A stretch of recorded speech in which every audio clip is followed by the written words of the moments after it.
All right, so we're going to move on to our favorite part. Let's get it. You done lost your damn mind. Let's get it. This isn't really a quote-unquote argument. It's kind of a rant, or it's more of a question. So, NFL versus NCAA coaching. Okay. Here's what I'm getting at. Okay. In the NFL, towards the end of the season, if a team fires a coach or if a team's looking at hiring another coach, they might do their job searches. They might start interviewing people around the playoffs time, getting close to the Super Bowl. They might even offer the job in some cases. But those coaches don't usually disrupt the current team. Ben Johnson, for example. Everybody, they brother knew. I always say everybody named mama. It's just so funny to say it like that. Everybody named mama knew that Chicago he was going to probably go to Chicago because they had all the pieces in place for what he wanted to do. When he accepted the job, cool, but he still stayed at Detroit to finish the season. Right. No problem. NCAA, you trying to hire dudes before playoffs and stuff start, and you trying to give them money, and now these coaches are being kicked off, and these kids are suffering because they don't have, everything in place the way they had to finish out what they started. Why is that? To me, I just see it as there's certain bylaws and things of that in the NCAA, in NFL that aren't in NCAA. NCAA, you just do whatever you want to do, pretty much. I get it, I understand it, because you have the portal, you got the recruiting, so you got to get somebody in there. If I'm at Auburn and I know this coach is going to LSU, like I got to know when to get in the portal. So there's a lot of variables that goes into that. I'm like you. There's got to be a certain type of etiquette where we wait because, look, I'm a first-round draft pick. My coach is looking at LSU. I'm not going to get 100% of him. Right. I'm just not. Right. So it's going to affect my drafts. It could affect my draft status. Yeah. It could affect a whole lot of things. Yeah. It could affect, heck, I got an NIL bonus if I get so many sacks. Right. Now we running whatever system we Right. want. Like it could affect a whole lot of things. It's the structure. They should look. NCAA always has lost its damn mind, and they've definitely lost their damn mind, allowing it to go for sure, man. the way they're going. You sound disgusting, man. Look, I try because I know I have younger viewers. I try not to use bad language. But it's a shit show every year, and then this is bad because these places want to throw money to get this person to come, and I don't have no problem with that. But you're disrupting the ecosystem of what this is supposed to be about, is playing and competing. Right. You're now throwing egos and stuff into it, and now if he stays, great, I guess. But if he goes, it's terrible. I just think you can't be allowed to talk.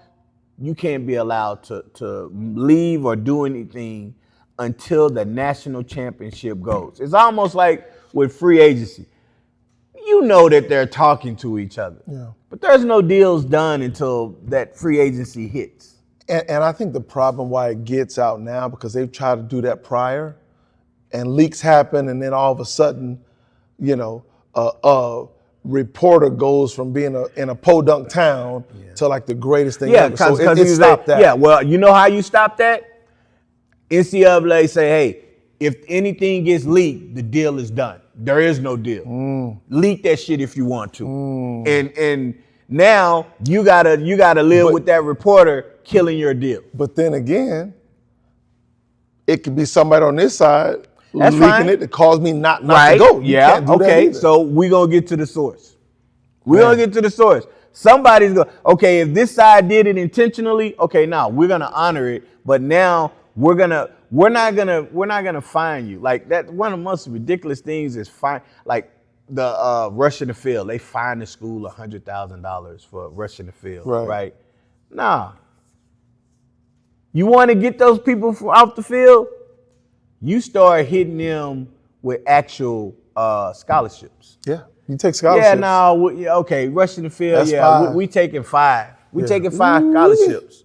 You can't even get 5 portal players. You guys are gonna be out of it. Watch how much security they have keeping those players out. I hate to say it, but sometimes if you go nuclear on something that you could go with just a little pop gun, it'll set it. It'll set it up, and that's what they need to do. You are absolutely right. If one side decides to do it just to get messed up, so maybe we don't do that.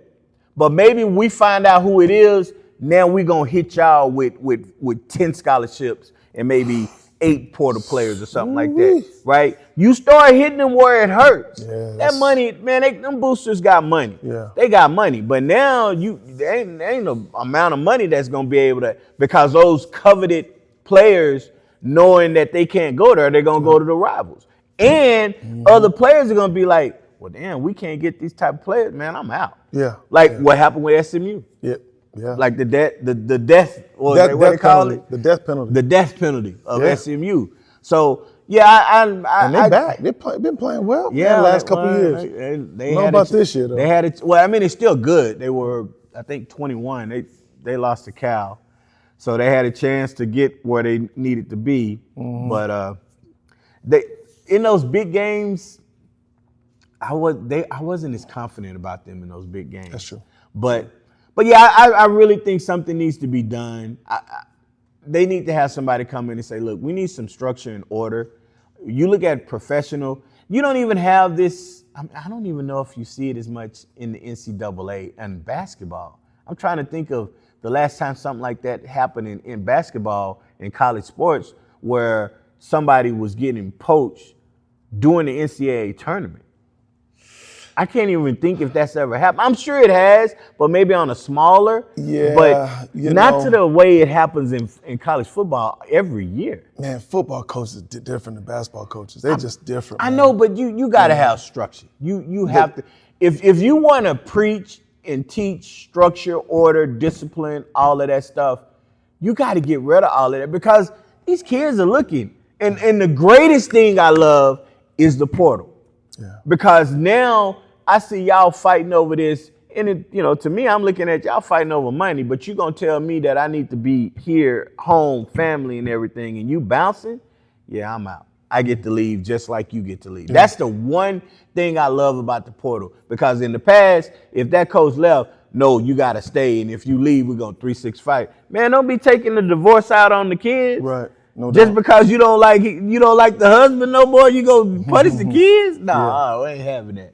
Yeah, I like that. So, all right, well, we're going to end it there. Hope y'all enjoyed it. This was a tough discussion on different things. Shout out to everybody who pays attention to the podcast.